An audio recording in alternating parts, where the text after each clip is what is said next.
మీ అపార కృపా చరణములకు మా ప్రణామములు తండ్రి.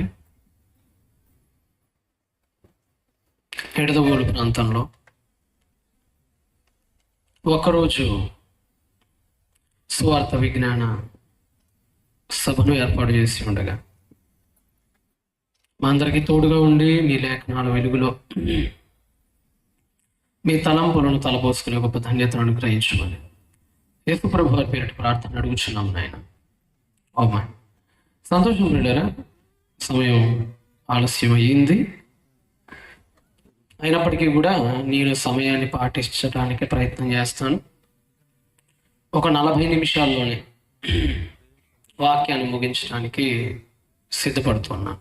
కనుక ఉన్న 35-40 నిమిషాలు జాగ్రత్తగా వాక్యం వైపు మీ మనస్సులను మీ హృదయాలను కేంద్రీకృతం చేయగలరని మనవి. ఇప్పటిదాకా సోదరుల నోటి వెంట మంచి మాటలు మనందరం విన్నాం. సాధారణంగా భూమి మీద మానవ జన్మ ఎత్తిన మనందరికీ ఏదో ఒక రోజు, ఎప్పుడో ఒక రాత్రి, ఏ మేడగదిపై రాత్రి నక్షత్రాలు లెక్క పెట్టేటప్పుడు, ఒంటరిగా ఏ గదిలో ఎవరూ లేనప్పుడు, ఖాళీగా ఒక అరుగు మీద కూర్చున్నప్పుడు ఎన్నో ప్రశ్నలు వస్తాయి. మనిషి అన్నోడికి వస్తాయి. అసలు నేను ఎవరిని? నేను అసలు ఎందుకు పుట్టాను? అసలు దేవుడు ఎవరు? ఆయన పుట్టించకపోతే బాగుండేది కదా. అసలు చచ్చిపోతే ఏం జరుగుతుంది? అసలు యేసు ప్రభు ఎవరు? సిలువ అంటే ఏంటి? నేను అసలు ఎక్కడి నుంచి వచ్చాను? ఎక్కడికి వెళ్ళాలి? అసలు చావు అంటే ఏంటి? అసలు మనిషి ఎందుకు చచ్చిపోవాలి?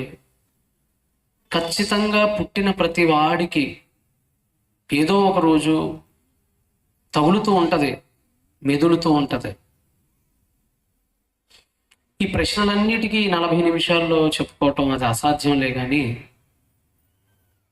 అసలు దేవుడు మానవుడి గురించి ఆయనకున్న తలంపులు ముందుగా సిద్ధపరిచిన ఒక ఆలోచన గురించి మనం మాట్లాడుకుందాం.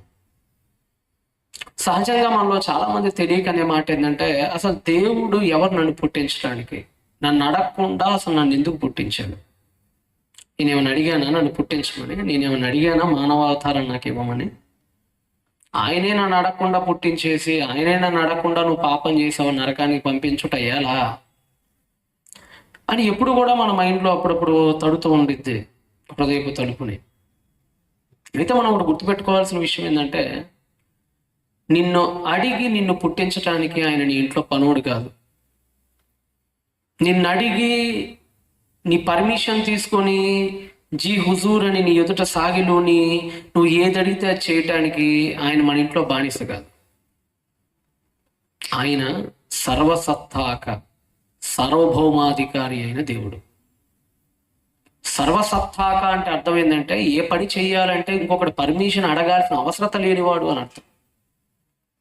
సావర్నిటీ, సార్వభౌమత్వం అంటే అర్థం ఏంటంటే, నిన్నేదో అడిగి నువ్వు పర్మిషన్ ఇచ్చేదాకా చేతులు కట్టుకుని అక్కడ వెయిటింగ్ చేసి, నువ్వు పర్మిషన్ ఇచ్చిన తర్వాత బొమ్మను తయారు చేసి నీ ఆత్మను దానిలో ఇవ్వటానికి ఆయన ఏమీ నీ కింద నీ చెప్పుల దగ్గర ఉండేవాడు కాదు. ఆయన దేవుడు, ఆయన సర్వేశ్వరుడు. ఆయన హృదయంలో అనుకున్న తలంపులను అన్నిటినీ ఆయన చేయగలిగిన సమర్థుడు. అయితే మీరు ఒకటి గుర్తుపెట్టుకోండి, నన్ను అడగకుండా దేవుడు ఎందుకు చేశాడు, నా పర్మిషన్ దేవుడు ఎందుకు తీసుకోలేదు అని అడిగే ముందు ఆయన ఇచ్చే పరలోకానికి కూడా నువ్వు పేమెంట్ ఏమీ చెల్లించట్లేదు అన్న విషయం గుర్తుపెట్టుకో. నీ పర్మిషనే కాదు, పరలోకానికి నీ పేమెంట్ కూడా ఆయన అడగట్లేదు. ఈ మధ్య బాంబేలో ఒక రోడ్డు తయారు చేశారు, దాని పేరు మ్యూజికల్ రోడ్. అక్కడ గనక 80 స్పీడ్లో వెళ్తుంటే కారులో ఒక మ్యూజిక్ వినపడుతూ ఉంటుంది. బేబీ జయహో అని ఏదో సాంగ్ ఏదో ప్లే చేస్తున్నారట. కార్ గనక నువ్వు కరెక్ట్గా వాళ్ళు గీసినటువంటి ఆ మ్యూజికల్ లైన్స్ మధ్యలో గనక నువ్వు 70 to 80 km/h గనక వెళ్ళగలిగితే నీ పర్మిషన్ లేకుండానే ఒక పాట వినపడుతూ ఉంటుంది. అది జనగణమన, వందే భారతం, లేదంటే ఇంకా రకరకాల. నువ్వెప్పుడు అడగటానికి వీల్లేదు, అసలు నా పర్మిషన్ లేకుండా ఎందుకు ఈ పాట పెట్టారు ఇల్లు అని. నువ్వు ఎందుకు అడగకూడదంటే, నువ్వు దానికేం పేమెంట్ చెల్లించట్లేదు, ఆ విషయం గుర్తుపెట్టుకో. నువ్వు పేమెంట్ చెల్లించినప్పుడు ఆ డైలాగే, భోజనాలకు వచ్చారు, ఫ్రీగా భోజనం తింటున్నాం, చికెన్ ఎక్కడా అని ఎవడైనా అడిగితే ఎట్లా ఉంటుంది? గోబ గుయ్యం అనిపిస్తాడు. అసలు నువ్వు ఇచ్చినప్పుడు అడుగు, నీ పేమెంట్ నీ లేదు కదా. పరలోకానికి వెళ్ళటానికి ఎవడు పేమెంట్ ఇస్తున్నాడు? సూర్యుడికి ఎవడు పేమెంట్ ఇస్తున్నాడు? ప్రకృతిని ఎవడు పేమెంట్ ఇస్తున్నాడు? ఎవరి నుంచి దేవుడు ₹1 బిళ్ళ కూడా తీసుకోవట్లే ఈ లోకంలో బతకటానికి. పేమెంట్ నువ్వు చెల్లించినప్పుడు పర్మిషన్ ఉందా అని అడిగా, రైట్ నీకు లేదు, గుర్తుపెట్టుకో. దేవుడు మానవుడి గురించి తెలిసే నువ్వు పాపం చేస్తావని ఆయనకేం తెలుసు. చాలా మంది అనుకుంటూ ఉంటారు, కొంతమంది మనం పాపం చేస్తామని తెలిసినప్పుడు అసలు ఎందుకు సృష్టించాడండి అని అంటే, ఆయనకి నువ్వు పాపం చేస్తావని తెలుసు, ఆ పాపాన్ని ఎలా కడగాలో కూడా తెలుసు ఆయనకి, రెండూ తెలుసు ఆయనకి. అర్థమవుతుందా? నువ్వు పలక మీద చిత్తుగా బలపంతో బొమ్మలు గీస్తున్నప్పుడు మాస్టర్ గారు కంగారు పడ్డావు. ఎందుకంటే ఆ బొమ్మలు సరైనవి కావని మరలా వాటిని తుడిచి అంతకు మునుపున్న శ్రేష్టమైన పలకగా మళ్ళా దాన్ని మార్చొచ్చని, దానికి ఒక డస్టర్ అనేది ఒకటి ఉంటుందని మాస్టర్కి తెలుసు. ఒక కార్డియాలజీ దగ్గరికి వెళ్తే మనకు కొన్ని మెడిసిన్స్ ఇస్తాడు. కార్డియాలజీ మెడిసిన్ వేసుకునేటప్పుడు ఆ మెడిసిన్ వాడే క్రమంలో కిడ్నీలు కూడా కొంత డ్యామేజ్ అవుతాయి. ఆ విషయం తెలుసు డాక్టర్కి. కానీ ఆయనకు ఇంకో విషయం కూడా తెలుసు, ఆ కిడ్నీలు డ్యామేజ్ కాకుండా ఎలా కాపాడాలో కూడా తెలుసు. రెండూ తెలుసు. పెన్సిల్ ఇచ్చిన ఆయనే ఎరేజర్ కూడా ఇచ్చాడు, నీకు గుర్తుపెట్టుకో. బలపం ఇచ్చిన ఆయనే డస్టర్ కూడా ఇచ్చాడు, నీకు గుర్తుపెట్టుకో. పెన్ ఇచ్చిన ఆయనే వైట్నర్ కూడా ఇచ్చాడు, నీకు గుర్తుపెట్టుకో. అలాగే మానవ జన్మ ఇచ్చిన ఆయనే ఆ పాపాన్ని ఎలా కడుక్కోవాలో కూడా నీ ఎదుట పెట్టాడు, గుర్తుపెట్టుకో. అది సద్వినియోగం చేసుకోలేనప్పుడు నువ్వు దౌర్భాగ్యుడు అవుతావు. బైబిల్లో కొన్ని విషయాలు మనం ఆలోచిద్దాం. ప్రపంచ నాగరికతలో మీ అందరికీ తెలుసు, ఈరోజు మనందరం 800 కోట్ల పైచిలుకు జనాలు. కానీ మనందరం కేవలం 4 నాగరికతల నుంచి ఉద్భవించిన వాళ్ళం. చిన్నప్పుడు చదువుకొని ఉంటారు మనందరం. నైలు నది నాగరికత అని, మెసొపొతేమియా నాగరికత అని, సింధు నాగరికత అని, ప్రాచీన చైనా నాగరికత అని వింటూ ఉంటాం. నాగరికత అంటే ఏం లేదు, సివిలైజేషన్ సొసైటీస్. ఒక క్రమశిక్షణలో మనిషి బ్రతకటం. అంతకుముందు నొమాడిక్ పీపుల్, మానవుడు నొమాడిక్ అంటే ఈరోజు ఇక్కడ ఉంటే రేపు పొద్దున ఇంకో చోటుకి వెళ్ళిపోతాడు. ఈరోజు ఇక్కడ చేపలు పడితే గోదావరిలో చేపలు అయిపోతే కృష్ణలో చేపలు అయిపోతే పెన్నాలో చేపలు అయిపోతే తుంగభద్రలో చేపలు అయిపోతే కావేరి, అలా ఎక్కడ పడితే అక్కడికి వెళ్ళిపోయేవాడు. అలా తిరగటం ఆపేసి, దొరలటం ఆపేసి ఒక దగ్గర కూర్చొని చేపలు అయిపోతే వ్యవసాయం చేద్దాం, వ్యవసాయం అయిపోతే గొర్రెలు కాసుకుందాం, అవిగా అయిపోతే చెట్లను పెంచుకుందాం అని ఒక థాట్లోకి వచ్చి ఒక గ్రామాన్ని, ఆ గ్రామంలో ఒక ఇల్లు, ఆ ఇంట్లో ఒక బాత్రూమ్, ఆ బాత్రూంలో నీకు అనుకూలమైనటువంటి రకరకాల వసతులతో నువ్వు ఏర్పాటు చేసుకున్నావే సమూహం, దాన్ని సివిలైజేషన్ అంటారు. ఇలాగా ఈ నాగరికతలు, మానవుడు 4 నాగరికతల్లో ఉద్భవించాడు. చైనా, భారతదేశ, సింధు, నైలు నది, ఆఫ్రికా, మెసొపొతేమియా, మధ్యప్రాచ్యం. ఒకప్పుడు ఇవన్నీ ఉన్నాయని ఇప్పుడున్న సమాజానికి తెలిసేది కాదు. పురావస్తు శాస్త్రవేత్తల తవ్వకాల్లో ఎన్నో త్రవ్వకాలు వాటిపై జరిగినప్పుడు ఒక ఆశ్చర్యకరమైన విషయం బయటపడింది. అవేంటంటే, మానవుడు తాను పాపం చేశానన్న సంగతి గ్రహించి గమనించట బలులు ఇవ్వటం ప్రారంభించాడట. బైబిల్ కంటే ముందే బలులు ఉన్నాయి, లేవియకాండం కంటే ముందు నుంచే బలులు ఉన్నాయి ప్రపంచంలో.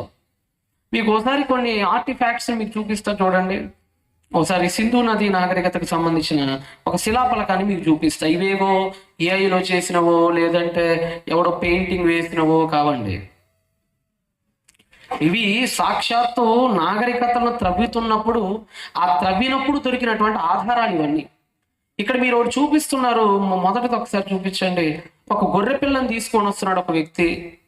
కత్తి తీసుకొని ఆ గొర్రె పిల్లని చంపటానికి ప్రయత్నం చేస్తున్నాడు ఇంకొక వ్యక్తి. Next number 2.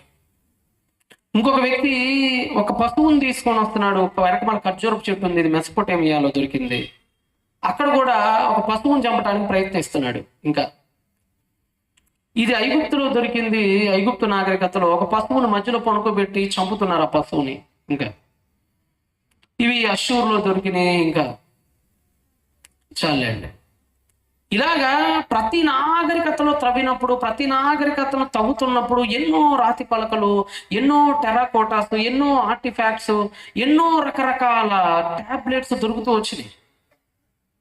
వాటన్నిటినీ పరిశీలించినటువంటి పాలియాంథ్రాలజిస్టులు కానీ ఆర్కియాలజీ డిపార్ట్మెంట్ వాళ్ళు కానీ తెలియజేస్తున్న విషయం ఏంటంటే, అసలు ఎందుకు ఈ రిచువల్ని మానవుడు ప్రాక్టీస్ చేశాడనంటే, వాడు పాపి అన్న సంగతి వాడు గ్రహించాడట.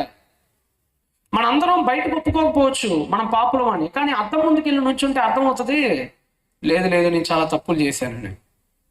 ఒకసారి మీరు ఎవరైనా గుండె మీద చేసుకొని చెప్పండి, అసలు నేనే తప్పు చేయలేదని ఇక్కడ కూర్చున్న వాళ్ళు. ఖచ్చితంగా మన జీవితంలో ఏదో ఒక తప్పు మనం చేసిన వాళ్ళమే, చిన్నప్పుడు మొదలుకొని. తప్పు అంటే మర్డర్ చేయటం, తప్పు అంటే వ్యభిచారం చేయటం కాదు. కొంతమంది తప్పుకు నీకు నువ్వు బౌండరీ గీసుకోవటం కాదు, తప్పుకు బౌండరీ దేవుడు గీయాలి. తప్పుకు బౌండరీ ఎవరు గీయాలి? దేవుడు గీయాలి. ఒక మర్డర్ చేసినోడు ఏమనుకుంటాడంటే, నేను 100 మర్డర్లు చేయలేదు కదా అనుకుంటాడు. వాడి బౌండరీ ఒక మర్డర్. ఒక అమ్మాయిని ప్రేమించి వాడుకుని వదిలేసినోడు ఏమంటాడంటే, నేనేమి రేప్ చేసి చంపేయలేదు కదా అంటాడు. వాడికి అది బౌండరీ. పాపం చేసినోడికి బౌండరీ ఏంటంటే, వాడు చేసిన పాపాలను దాటిన తర్వాత వాడు బౌండరీ పెట్టుకుంటాడు. కానీ పాపం యొక్క బౌండరీ డిసైడ్ చేయాల్సిన వాడు ఎవరు? దేవుడు. దేవుడు పాపం యొక్క బౌండరీని ఎక్కడ డిసైడ్ చేశాడంటే, బ్రెయిన్లో డిసైడ్ చేశాడు. ప్రభు ఒక మాట అంటాడు, మోహపు చూపుతో చూచు ప్రతివాడు అప్పుడే తన హృదయంలోనే ఆమెతో వ్యభిచారం చేస్తున్నాడు. దేవుడికి గీసిన బౌండరీ థాట్ దగ్గర ప్రారంభమైంది, ఆలోచన దగ్గర ప్రారంభమైంది. నువ్వు కార్యం దగ్గర బౌండరీ గీసావు, లేదు లేదు ఆయన థాట్ దగ్గర బౌండరీ గీశాడు. ఆయన ఆలోచన దగ్గర నుంచి బౌండరీ గీసి కార్యరూపం దాల్చినంత వరకు గీశాడు ఆ గీతను. ఆయన ఈ గీతలో ఎక్కడ నువ్వు కాడు పెట్టినా నువ్వు అవుట్ అయినట్టే. ఇప్పుడు కబడ్డీ ఆడేటప్పుడు గీత ఉంటుంది, ఓ పెద్ద గీత అక్కడి నుంచి ఇక్కడికి. క్రికెట్ ఆడేటప్పుడు ఒక నోబాల్కి ఒక గీత ఉంటుంది, దానికి పెద్ద పెద్ద అడుగుల తేడా ఉండనవసరం లేదు. ఒక చిన్న మిల్లీ సెకండ్ దాటితే చాలదు నోబాల్. లేదండి నీ జానడేం దాటలేదండి, లేదండి నేను 10 అడుగులు ఏమన్నా దాటేసాను, ఇవన్నీ వద్దు. గీత గీసినప్పుడు ఆ గీత ఆ రంగులో బయట నువ్వు కాలు మోపి ఆ బాల్ వేసిన అది నోబాలే. ఒక కబడ్డీ ఆట ఆడుతున్నప్పుడు ఆ కబడ్డీ ఆటలో గీతలోని ఆ తొలి కణాన్ని, తొలి అణువుని వాడు పట్టుకోలేకపోయినా వాడు ఓటం పాలైపోయినట్టే. అలానే దేవుడు ఆలోచన అనే దాని దగ్గర ఎప్పుడైతే గీత గీశాడో ఆ గీత దగ్గర నుంచే మానవుడు విఫలం అవడం ప్రారంభించాడు. మానవుడి ఆలోచనలు ఎప్పటి నుంచి చెడ్డవట? బాల్యము నుండి చెడ్డవేనట. అంటే మానవుడు బాల్య దశ నుంచి చెడిపోయాడట. చెడిపోయిన తర్వాత మన ముందున్నది ఏంటంటే చావు. కానీ చచ్చిపోవటానికి మనకు ధైర్యం లేదు. చాలా మంది చచ్చిపోదామని రకరకాల ప్రయత్నాలు చేసుకుంటారు. కొంతమంది ఉరేసుకుంటారు, మళ్ళా చీర కడతారు, కట్టిన దాకా వెళ్తారు, వెళ్ళిన తర్వాత మళ్ళీ భయం వేసిద్ది, అమ్మో వద్దులే ఎందుకులే. కొంతమంది చచ్చిపోదామని వీరావేశంతో గోదావరి దగ్గరికి పోతారు, బ్రిడ్జి దగ్గరికి పోతారు, ఆ నీళ్ళని చూడంగానే మళ్ళీ భయం వేసిద్ది, మళ్ళీ వెనక్కి వస్తారు. మానవుడు తప్పులు చేశాడు, తప్పులు చేసిన చాలా బాధపడుతున్నాడు. కొందరు కీర్తనల గ్రంథంలో మానవుడు తన తప్పులకు ఎలా పశ్చాత్తాపడుతున్నాడు మహానుభావుడు మహాశివుడు దావీదు మహాశివుడు మాట్లాడుతూ ఒక చక్కని మాట 51వ అధ్యాయం 1 నుంచి 3 వచనాలు ఒకసారి తీయండి. కీర్తనల గ్రంథము 51వ అధ్యాయం 1 నుంచి 3 వచనాలు. దేవా నీ కృప చొప్పున నన్ను కరుణించయ్యా, నీ వాత్సల్య బాహుల్యము చొప్పున నా అతిక్రమాలను తుడిచివేయ్యా, నా దోషాలు పోవునట్లు నన్ను బాగుగా కడుగయ్యా, నా పాపం పోయేటట్లు నన్ను పవిత్రపరుచయ్యా. చూసారా 51వ కీర్తన అంతా కూడా అయ్యా నీ పాపం చేశాను, అయ్యా నీ పాపం చేశాను, అయ్యా నీ పాపం చేశాను, అయ్యా నీ పాపం చేశాను. ఏం చేయాలో అర్థం కాక చద్దామంటేనేమో ధైర్యం సరిపోవట్లా. ఒకవేళ చచ్చినా అది సొల్యూషన్ కాదన్న సంగతి నాకు అర్థమవుతుంది. వెనక్కి తిరిగి సరి చేసుకుందామంటే ఇది వాట్సాప్లో మెసేజ్ కాదు, ఎడిట్ చేసుకోవటానికి. అప్పుడప్పుడు ఈ మధ్య వాట్సాప్ కూడా ఒకటి ఇచ్చాడు మనకి ఫీచర్. ఏంటంటే నువ్వు వాట్సాప్లో ఏదైనా ఒక మెసేజ్ పంపించేసావు, అక్కడ తప్పు తోరలేదు అనుకో, దాన్ని నువ్వు డిలీట్ చేయాల్సిన పనిలే.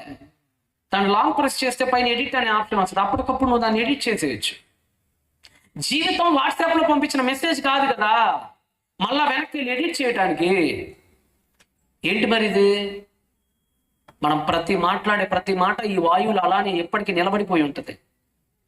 మనం వేసిన ప్రతి అడుగు ఈ భూమి మీద ఎప్పుడు అలా పడిపోయి ఉంటుంది. మనం తీసుకునే ప్రతి నిర్ణయం తరతరాలు అలా గుర్తుండిపోయి ఉంటుంది. మరి ఎలా? మనం చేసే ప్రతి చిన్న పొరపాటు 1000 సంవత్సరాల చరిత్రను మార్చగలిగింది. అంటే మనం చేసే మానవుడి యొక్క చిన్న చిన్న చర్యలు చాలండి జీవితంలో ప్రపంచాన్ని మార్చేయటానికి. క్లియోపాట్రా నోస్ థియరీ అని బ్లేస్ పాస్కల్ చాలా మంచి మాట, ఒక థియరీని ప్రవేశపెడతాడు. అదేంటంటారట, క్లియోపాట్రా ముక్కు ఒక కంగుళం వెనక్కుంటే ప్రపంచ చరిత్ర ఇలా ఉండేది కాదట. అంటే క్లియోపాట్రా చేసిన ఒక చిన్న పని ప్రపంచ చరిత్రను మార్చేసింది. ఆవిడకున్న ఒక లక్షణం ప్రపంచాన్ని మార్చేసింది. అదేంటంటే ఆవిడ ముక్కు చాలా చాలా అందంగా ఉంటుందని పేరు ఆ రోజుల్లో. జూలియస్ సీజర్ ప్రేమించాడు, ఆ తర్వాత ఆయన హత్యకు గురయ్యాడు. ఒకవేళ ఆయనే కనుక బ్రతుకుంటే రోమన్ సామ్రాజ్యం పతనం అయ్యేది కాదేమో అంత త్వరగా రోమన్ సామ్రాజ్యం పతనం కాకపోతే ఇస్లామిక్ రెవల్యూషన్ అంత అద్భుతంగా వచ్చేది కాదేమో. ఒకవేళ ఇస్లామిక్ రెవల్యూషన్ రాకుండా, ఇస్తాంబుల్ని కనుక ఆక్రమించకుండా కనుక ఉంటే వాస్కో డి గామా ఇండియాకి వచ్చేవాడు కాదు. వాస్కో డి గామా ఇండియా కనుక రాకపోయి ఉంటే బ్రిటిష్ వాడు ఇండియాలో అడుగు పెట్టేవాడు కాదు. బ్రిటిష్ వాడు ఇండియాలో అడుగు పెట్టకపోయి ఉంటే అసలు మనకి ఈ బ్రిటిష్ బానిసత్వం అనేది ఉండేది కాదు. అంటే ఇప్పుడున్న బ్రిటిష్ బానిసత్వానికి లింక్ ఎక్కడ ఉందంటే క్లియోపాట్రా ముక్కులో ఉందంటాడు ఆయన. అంటే ఒక చిన్న చర్య చాలు ప్రపంచ చరిత్రను మార్చేయడానికి. మనం చేసేది ఏది ఎక్కడ కలిసిపోదు, తరతరాలను వేధిస్తుంది. అందుకనే మానవుడు ఏది చేసినా జాగ్రత్తగా ఆచితూచి చేయాలి తన జీవితంలో. చిన్న చిన్న చర్యలు జీవితాలను మార్చేస్తాయి. అలాంటిది మనం తెలిసి పాపాలు చేస్తున్నామే. అలాంటిది మనం అన్నీ తెలిసి, ఇది తప్పని తెలిసి, దీనికి ప్రతిఫలం దేవుడి నుంచి చాలా కఠినంగా ఉంటుందని తెలిసి బురదలు అడిగేస్తున్నామే. ఎవడు మనల్ని రక్షించేది? ఎవడు మనల్ని కాపాడేది? అందుకని మానవుడికి ఒక ఆలోచన వచ్చింది, అరే నా పాపాన్ని ఎవడైనా ఎత్తుకుపోతే బాగుండును కదా, అరే నా అతిక్రమాన్ని పశువు దూరంగా తీసుకెళ్ళిపోతే బాగుండును కదా, తిరిగి మళ్ళీ నా జీవితాన్ని సరిచేసుకునే ఒక అవకాశం నా చేతుల్లోకి వస్తే బాగుంటుంది కదా, తప్పు చేసిన నా తప్పుని ఏదైనా ఒక మూగ పశువు తీసుకెళ్ళిపోయి నన్ను విడుదల చేస్తే ఎంత బాగుంటుంది కదా అని ఆలోచించిన ఆనాటి నాగరికులు ఇందాక మీకు చూపించిన ఆధారాల్లో చెప్పినట్లుగా పశువధలు ప్రారంభించారు, పశుబలులు ప్రారంభించారు. దేవుడు దాన్ని స్థిరపరుస్తూ లేవియకాండంలో బలుల గురించి చాలా అద్భుతమైన మాట చెప్పాడు. అజాజేల్ గురించి ఆయన మాట్లాడుతూ ఒకసారి లేవికాండం సంఖ్యాకాండంలో ఏముంటుందో ఒకసారి మీరు అందరూ కూడా తీయండి. లేవికాండం 16వ అధ్యాయం 8వ వచనానికి రండి. లేవియకాండం 16వ అధ్యాయం 8వ వచనానికి రండి. అప్పుడు అహరోను యెహోవా పేరిట ఒక చీటీని విడిచిపెట్టి మేక పేరిట ఒక చీటీని, 2 మేకలు తీసుకున్నాడు అహరోను. ఆయన చీటి వేశాడు. ఒక మేక మీద విడిచిపెట్టబడాలి అని వస్తుంది, ఒక మేక మీద చావగొట్టబడాలి అని వస్తుంది. ఆ రెండింటిలో ఒకటే బతకాలి.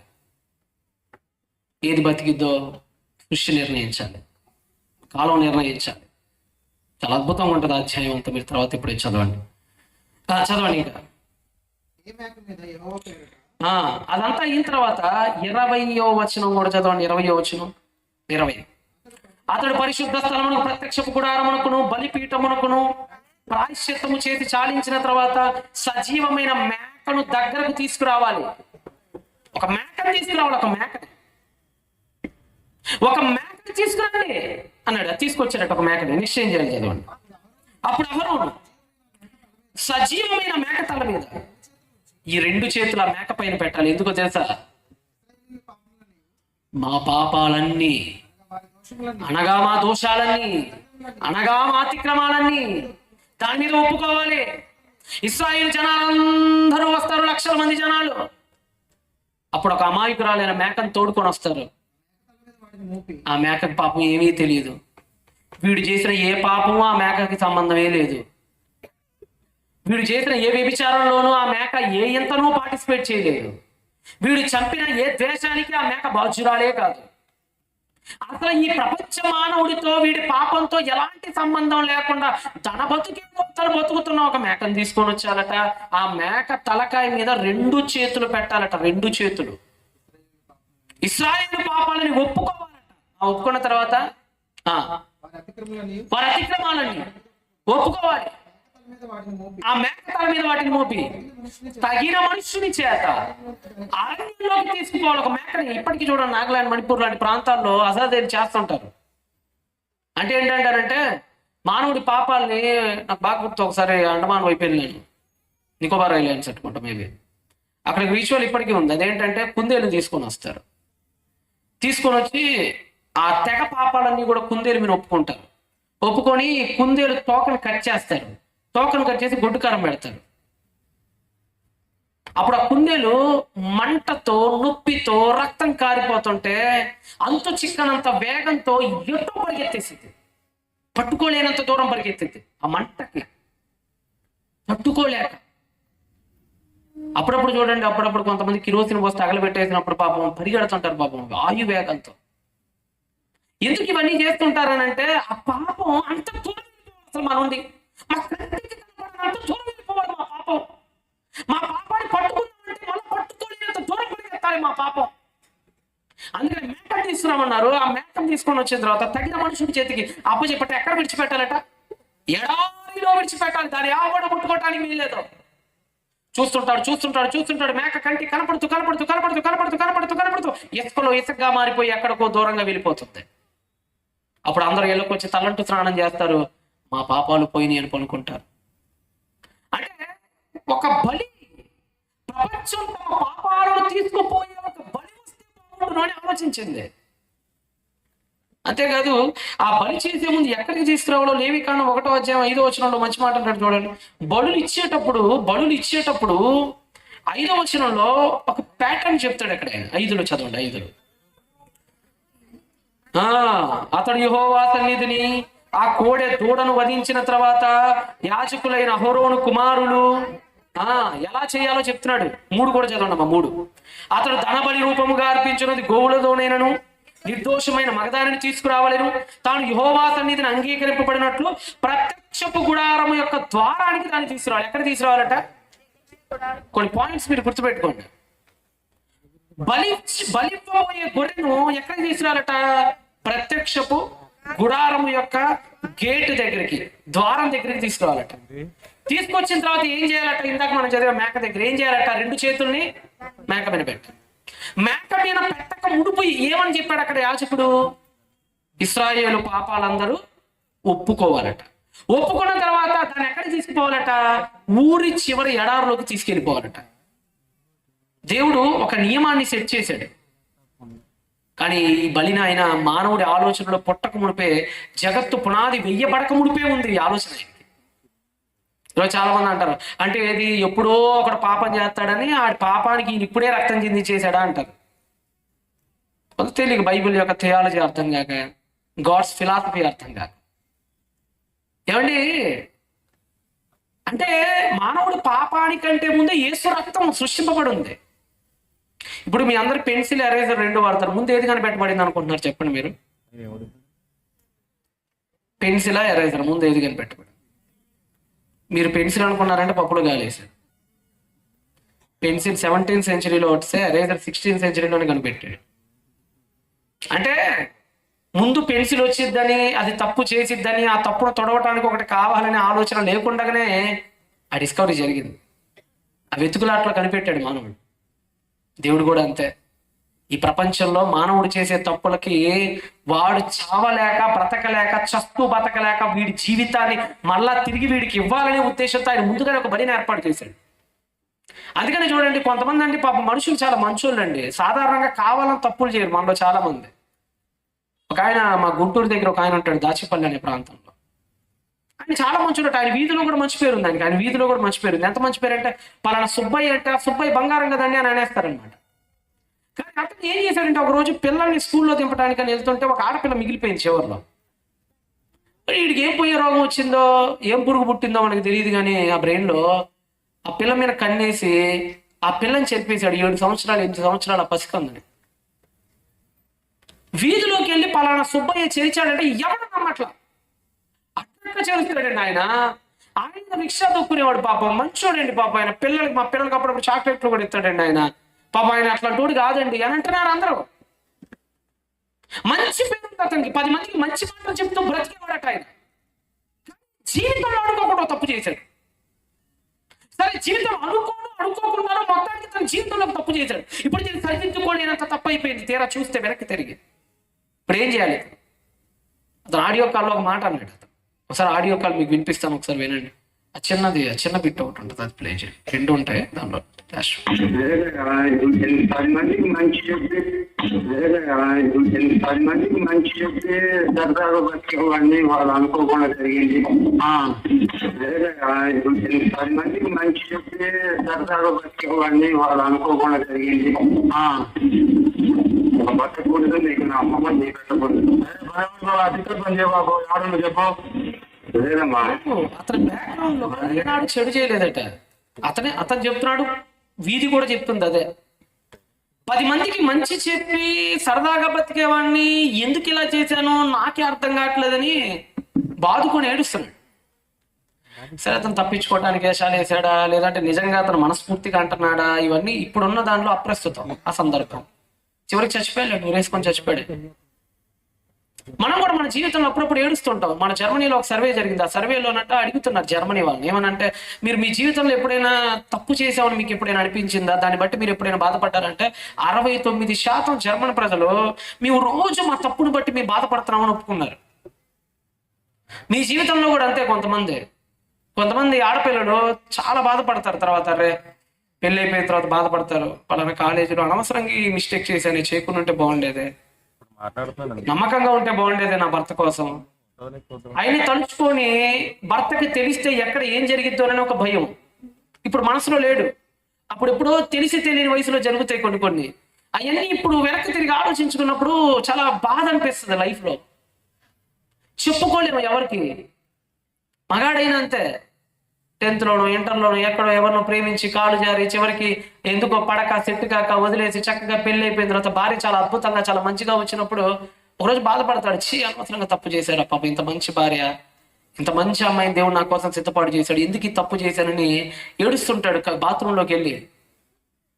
మన జీవితాల్లో మనం చాలా వరకు తప్పులు చేసాం, ఆ తప్పులు ఎవరికి చెప్పుకోలేము, కానీ ఏడుస్తూ ఉంటాం.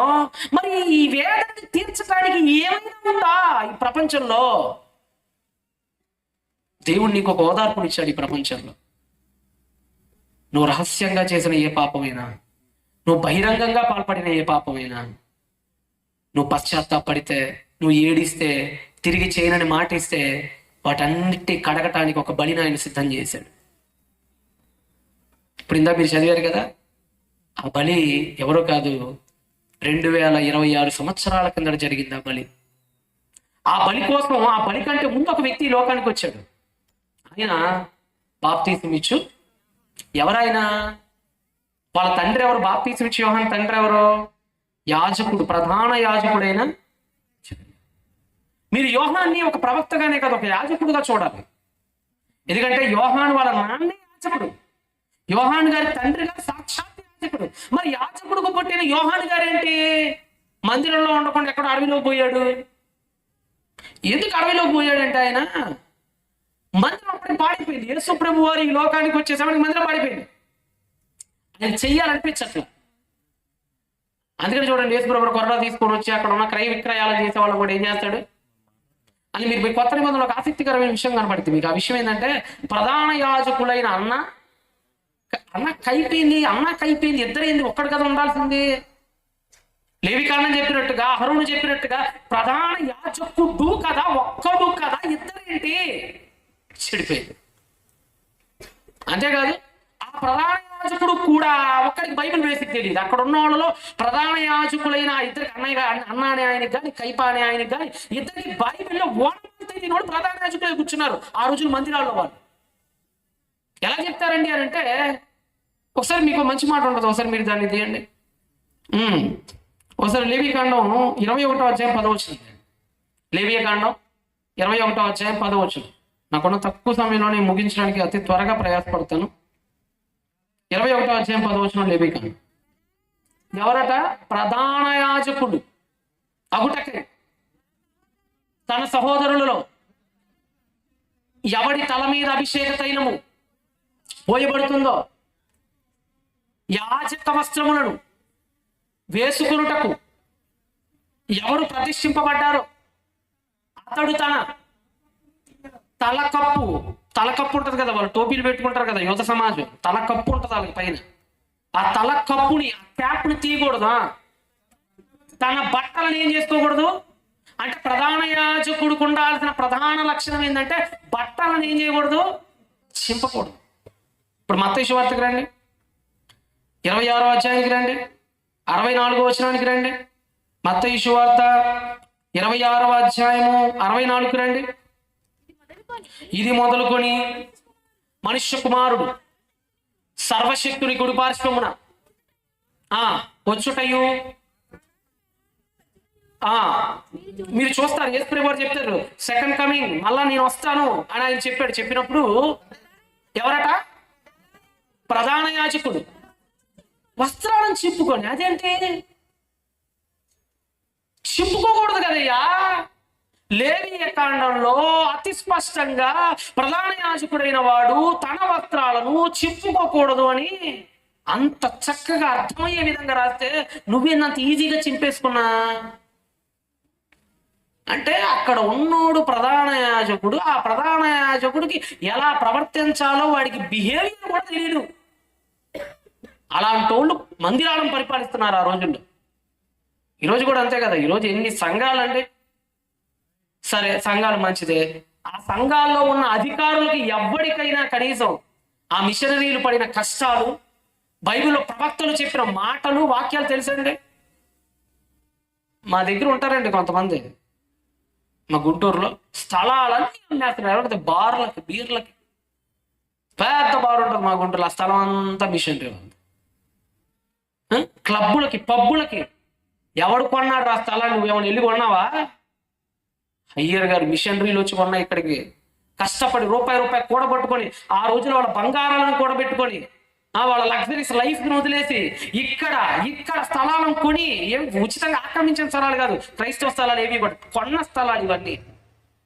ఇలాంటి వాడు రాజ్యం వెళ్తున్నారనే ఆ బాధతో, ఆ పెయిన్తో యోహాను మందిరంలో ఉండలేక అడవిలోకి వెళ్ళిపోయాడు. మహానుభావుడు అడవిలోకి.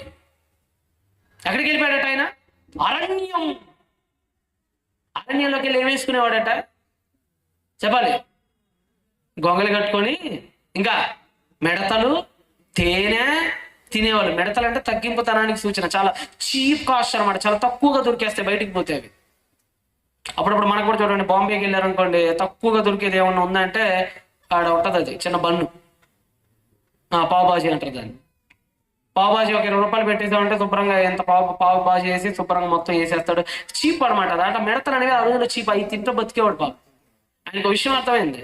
నేను ఒక యాజకుడి కొడుకుని, మందిరం దరిద్రం అయిపోయిందని నేను అడవిలోకి వచ్చి బ్రతుకుతున్నాను, కానీ నా పరిశుద్ధతని కాపాడుకోవాలనుకున్నాడు. అందుకని ఆయన 1వ అధ్యాయం యోహాను సువార్త 29లో ఒక మంచి మాట అన్నాడు చూడండి. యోహాను సువార్త 1వ అధ్యాయము 29. యోహాను సువార్త 1వ అధ్యాయం 29.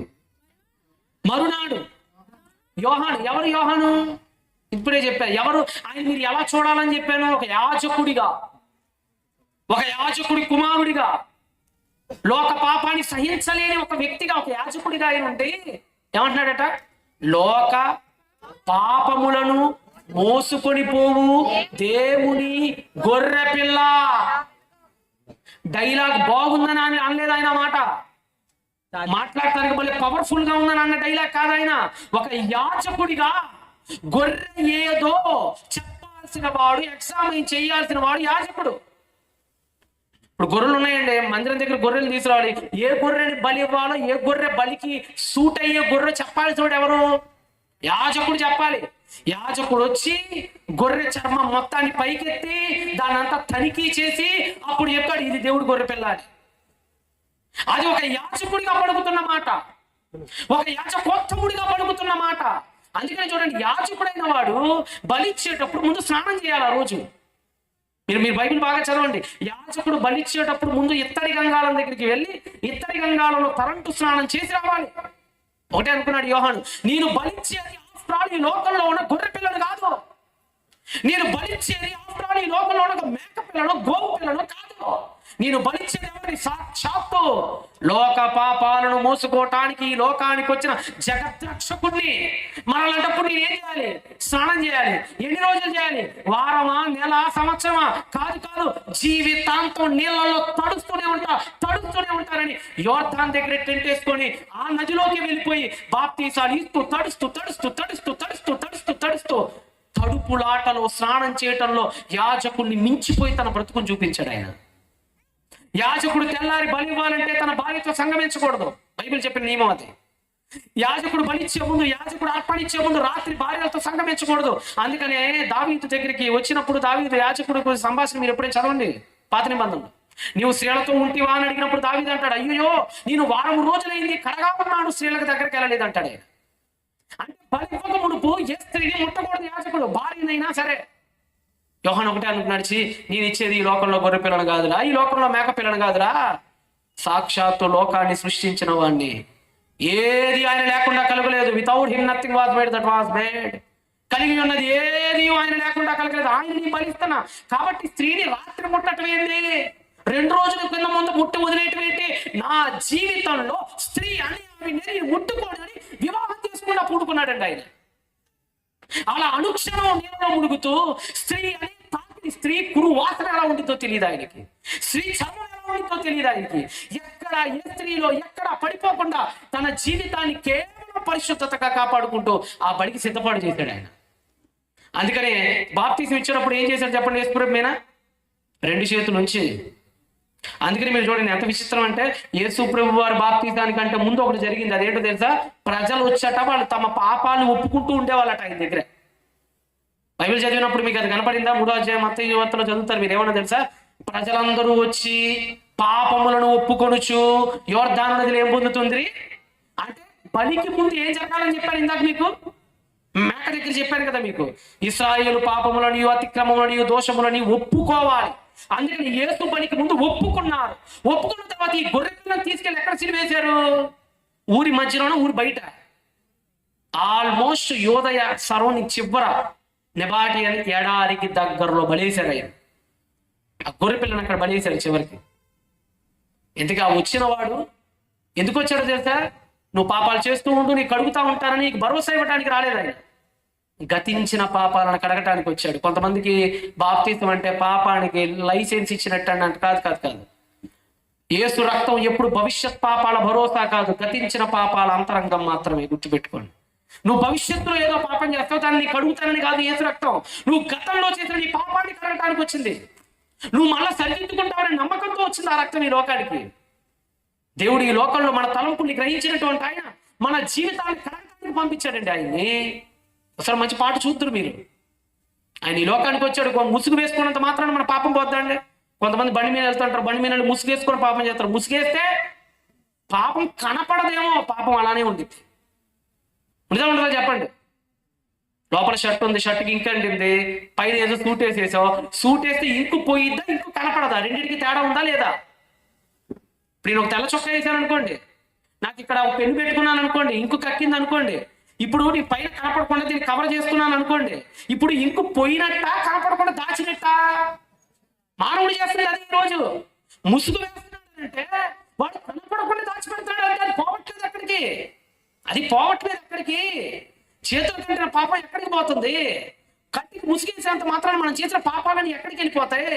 కామ, క్రోధ, లోభ, మోహ, మత మత్సరాలని ఎక్కడ కలిసిపోతాయి? అందుకనే పౌలు అన్నాడు, అయ్యో నేనెంత దౌర్భాగ్యుడను, నన్ను ఎవడు రక్షిస్తాడు అని ప్రాధాన్యపడ్డాడండి ఆయన ఈ లోకానికి వచ్చి. యేసుప్రభు వారు శిలువ మీద ఈ లోకానికి వచ్చి మన కోసం చనిపోయాడు మహానుభావుడు. మన హృదయంలో మనం చేస్తున్న పాపాలు పైకి ఒకలా లోపల ఒకలా మానవుడు నటిస్తూ ఇప్పుడు వీడు చచ్చి నరకానికి పోతే ఎలాగా? అన్నాడు కదా, సృష్టించాడు కదా, ఆ ప్రేమ ఆయన గుండిది కదా. అందుకనే వితౌట్ పేమెంట్ నీకు ఒక అవకాశం ఇచ్చాడు ఆయన. నమ్మి బాప్తీసం పొందినవాడు ఏ పేమెంట్ లేదు, నీ పర్మిషన్ లేదు నిన్ను చేయటానికి, నీ నుంచి పేమెంట్ లేదు నీకు పరలోకం వేయటానికి. చెల్లుకు చెల్లు మానవుని చేసినందుకు దేవుడు. మంచి పాట చూడండి, లైట్స్ ఆఫ్ చేయండి.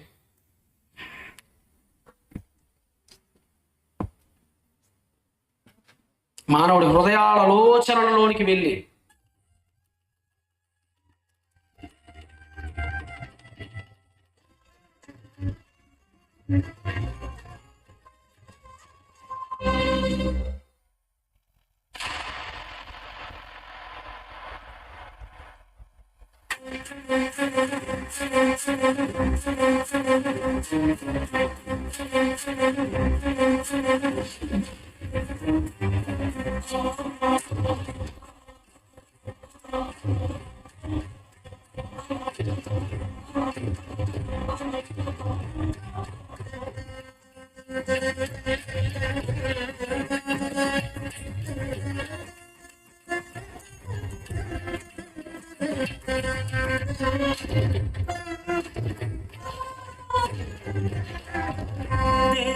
ఓ దేవా నా ముఖము కప్పిన హృదయం కనబడదా దేవా ఓ దేవా నా చెయ్యి కడిగిన శుద్ధుని కాగలనా లోకమంతా పాపమైతే యేసుని పంపలేదా యేసు రక్తం పాపమంతా కడుగుతుందని చెప్పలేదా పాపిగా మరణిస్తే నీకు దూరమా మా కొరకు నీ హృదయుడే బలియాగమా పాపిగా మరణిస్తే నీకు దూరమా మా కొరకు నీ హృదయుడే బలియాగమా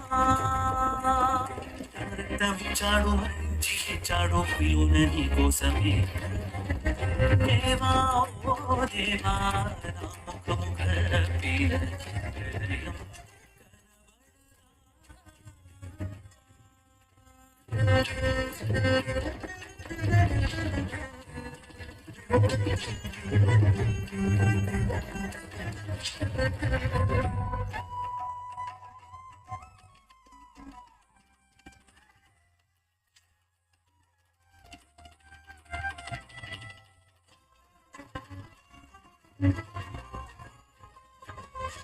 మోహపు చూపే పాపము హృదయములో జరిగెను ఘోరము మనుషులు చేసే నేరము లోకానికి తెలియని సారము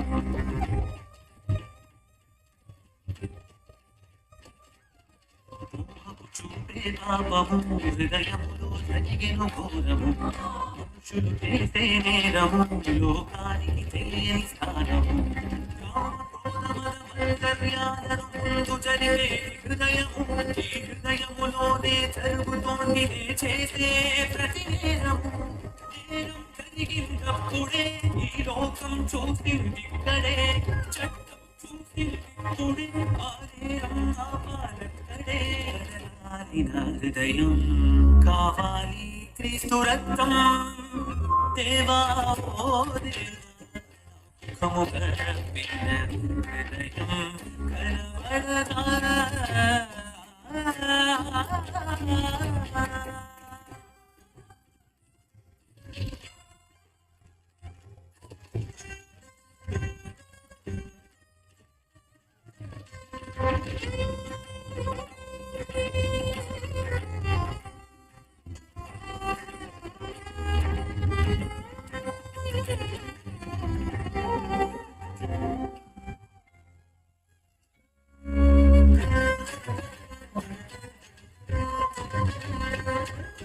చేయగోరిన మేలు చేయగా చేయగోరని కీడి చేయుచున్నది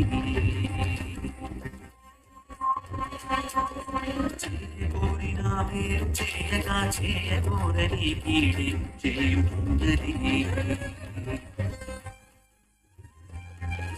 శరీరమునకు మంచిది ఏది లేదని తెలుసును ఇంటి కాపుకులోనకు శరీరము నుండి ఎవరు రక్షించును అయ్యో ఎంత దౌర్భాగ్యుడను ఇంటి శరీరమునాశ కలిగినను ఎవరు రక్షించును ఘోర పాపినైనా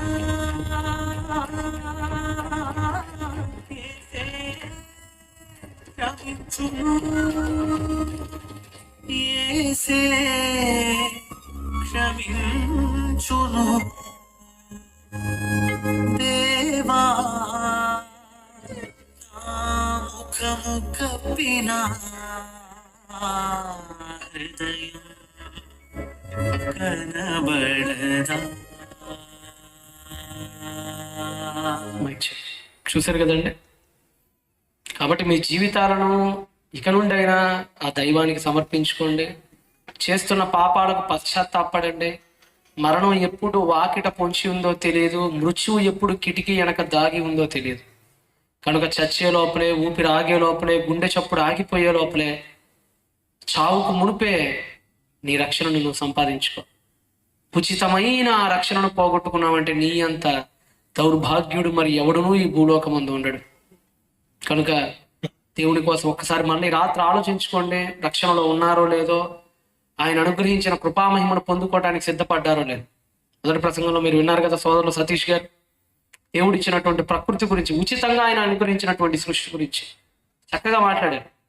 మరి వారు ఇక్కడ కళాశాలను ఏర్పాటు చేశారు ఈ ప్రాంతంలో, మీ ప్రాంతంలోనే. కాబట్టి చక్కగా మరి వారిని మీరు ప్రోత్సహించండి. మీరు ఏ ఊరోళ్ళైనా ఏ సంఘం వాళ్ళైనా పర్లేదు, మీ సంఘాలకు మీరు వెళ్ళండి, మీ కాపురుల దగ్గరికి మీరు వెళ్ళండి. కానీ తరగతులు జరుగుతూ ఉంటాయి, బైబిల్ తరగతులు. చక్కగా సహోదరులు సతీష్ గారు, వారి బృందం వైస్ ప్రిన్సిపల్ వారు, మరి ఇందాక డేవిడ్ రాజు గారు అన్నగారు, వారి సమక్షంలో జరుగుతూ ఉంటాయి. మీరందరూ కూడా చక్కగా పాల్గొని కళాశాలలో మంచి జ్ఞానాన్ని నేర్చుకోగలరని ఆకాంక్షిస్తూ, కోరుకుంటూ ప్రార్థన చేసుకుందాం, ముగించుకుందాం. సరిగ్గా 10:30 అయింది. పరిశుద్ధుడా, నమ్మకం కలిగిన తండ్రి, చాలా విస్తారమైన అంశం, కానీ నాయన నాకు ఇచ్చింది 9:50 కేవలం 40 నిమిషాలు మాత్రమే నా ముందు ఉంది. పర్మిషన్ చాలా తక్కువ ఉంటుంది ఈ ప్రాంతాల్లో. నేను విని ఉన్నాను కనుక తండ్రి 10:30 కల్లా ముగిస్తూ ఉన్నాను. మీ పిల్లని జ్ఞాపకం చేసుకోండి తండ్రి. మా పర్మిషన్ తీసుకున్నాడా దేవుడు అని అనే ముందు నీ పేమెంట్ కూడా ఆయన తీసుకోలేదు అన్న సంగతిని ఇప్పుడు జ్ఞాపకం చేసుకోవాలి. ఉచితంగా జన్మనిచ్చాడు, ఉచితంగానే పరలోకం ఇస్తానంటున్నాడు. ఏం పోయే మాయ రోగం అయ్యా మానవుడికి. నిజంగా అసలు ఈ జన్మే లేకపోతే ఈ ప్రకృతిని చూసి ఆనందం ఉండునా? మానవ జన్మలో కష్టాలు వచ్చినాయని బాధపడుతున్నాడు కానీ అనుభవించిన సుఖాలను జ్ఞాపకం చేసుకోడా?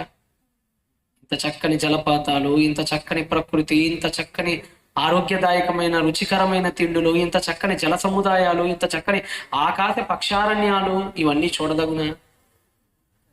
రారాజులా బ్రతకగలమా? మాటలాడగలమా? ఆనందించగలమా? కూతురు ప్రేమను పొందుకోగలమా? కొడుకుని ముద్దెట్టుకోగలమా? భార్యతో సుఖించగలమా? తండ్రి పాలు తాగగలమా? తల్లి రొమ్మున ఆనగలమా? ఏవి జరిగేవి కావు కదా. పైగా తప్పు చేసినప్పుడు దానికి కూడా రక్షణ మార్గాన్ని ఇచ్చాడు కదా. ఇంకేం చేయగలడు దేవుడు అనేవాడు? ఇంకా ఏం చేయగలడు పరమాత్ముడు అనేవాడు?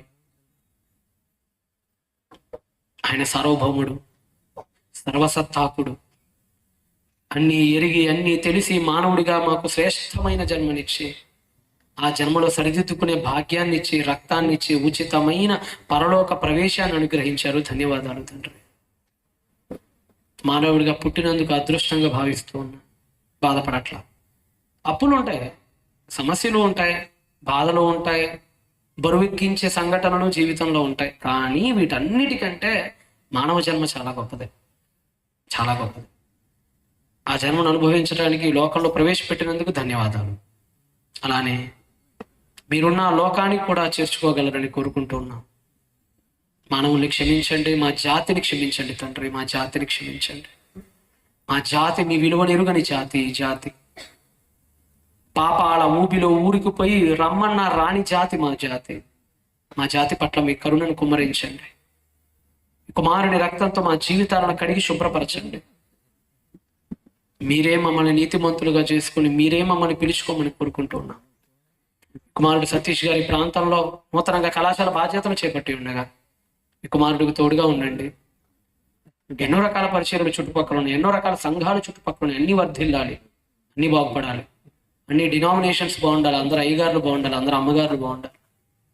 అందరూ కలిసికట్టుగా క్రైస్తవుల మీద దాడులు జరుగుతున్న ఈ కాలంలో క్రైస్తవుల పేరు చెప్తేనే మండిపోతూ పేట్రేగిపోతూ దెబ్బలు కొడుతున్న ఈ కాలాల్లో ఎవరిని ఖర్చుకోక అందరం అన్నదమ్ముల్లా కలిసి ఉంటూ చక్కగా పరిచర్యని ముందుకు తీసుకెళ్లే గొప్ప ధన్యతను అందరికీ అనుగ్రహించాయి. కుమారుడు సతీష్ మరింత జ్ఞానాన్ని అనుగ్రహించి కళాశాలను అభివృద్ధి పరచమని కోరుకుంటున్న వైస్ ప్రిన్సిపల్ గారికి జ్ఞాపకం చేసుకోండి. మరి ముఖ్యంగా నేను వీళ్ళకి తోడున్నటువంటి పిడి రాజు గారు, డేవిడ్ రాజు గారు అన్నగారిని జ్ఞాపకం చేసుకోండి. వారిని దీవించండి, ఆశీర్వదించండి. ముఖ్య అతిథులుగా విచ్చేసిన అమ్మగారులని, విచ్చేసినటువంటి అన్నదమ్ములు అందరినీ కూడా జ్ఞాపకం చేసుకొని చక్కగా భోజనం చేసి క్షేమంగా వారి ఇళ్ళకెళ్ళి గొప్ప ధన్యతను అనుగ్రహించమని యేసుక్రీస్తు ప్రభు వారి పేరిట ప్రార్థన అడుగుచున్నాము తండ్రి. ఆమేన్. సంతోషం పిల్లలు, ధన్యవాదాలు.